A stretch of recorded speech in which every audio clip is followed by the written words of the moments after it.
Spinal stenosis adalah suatu keadaan di mana adanya suatu jepitan di dalam ruangan saraf yang ada di tulang belakang. Keadaan ini disebabkan pada prinsipnya karena proses degenerasi yang terjadi pada tubuh manusia. Nah, komponen degenerasi yang terjadi pada tulang belakang itu terdiri menjadi 3 bagian. Yang pertama adalah adanya suatu penipisan pada bantalan tulang belakang, di mana bantalan tersebut kehilangan kemampuan untuk menerima beban pada badan kita. Kemudian yang kedua, adanya suatu penebalan di ligamen yang ada di tulang belakang. Ligamen tersebut ketika menebal, maka dia menjorok masuk ke dalam ruangan saraf sehingga menyebabkan jepitan. Dan yang ketiga, adanya suatu pengapuran pada sendi faset di tulang belakang. Pengapuran sendi faset di tulang belakang ini akan mengakibatkan adanya suatu pertumbuhan tulang baru, yang mana tulang baru tersebut juga dapat mengakibatkan jepitan pada tulang belakang.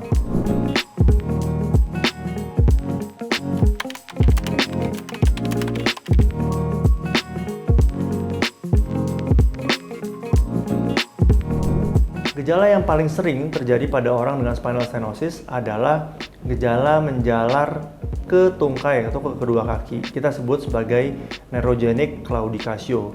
Nah, gejala ini pada umumnya muncul ketika pasien berdiri atau berjalan agak jauh, sehingga ketika berdiri dan berjalan agak jauh, pasien merasakan nyeri menjalar sampai ke kedua tungkai. Nah, kemudian bisa juga terdapat nyeri menjalar ke kedua tungkai dan disertai dengan adanya nyeri pada pinggang. Biasanya nyeri pada pinggang ini bisa terjadi karena adanya suatu pergeseran di tulang belakang atau adanya suatu penipisan di tulang belakang yang menyebabkan kemampuan bantalan untuk menerima beban tubuh berkurang sehingga menyebabkan nyeri.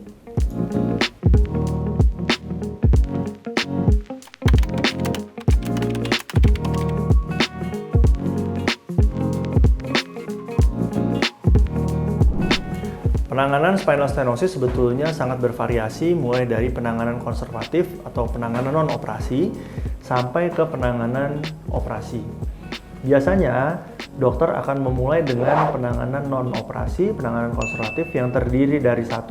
Penggunaan obat-obatan, yang kedua fisioterapi, dan yang ketiga mungkin perlu dilakukan injeksi pada ruangan saraf ataupun pada otot-otot di sekitar tulang belakang. Nah, kemudian apabila penanganan konservatif ini tidak membaik, maka biasanya pasien memerlukan tindakan operasi. Tindakan operasi pada prinsipnya dibagi menjadi 2. Yang pertama adalah penanganan operasi untuk membebaskan tulang belakang, dan yang kedua adalah penanganan untuk mengganti bantalan tulang belakang atau stabilisasi pada tulang belakang.